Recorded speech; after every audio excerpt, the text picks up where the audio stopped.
শ্রদ্ধার সাথে স্মরণ করতে চাই আমাদের এই উপমহাদেশের বিখ্যাত আলেম আল্লামা মুশাহিদ পায়মপুরী, যার হাত ধরে আমাদের এই উপমহাদেশে, আমাদের এই অঞ্চলে আমাদের অসংখ্য মানুষ দ্বীনের দাওয়াত গ্রহণ করে দ্বীনের খেদমতের জন্য, উম্মার খেদমতের জন্য কাজ করেছেন।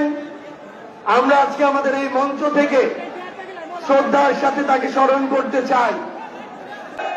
প্রিয় সিলেটবাসী, আপনারা শাহ জালালের বংশধর, শাহ পরানের বংশধর, কায়ুমপুরীর বংশধর।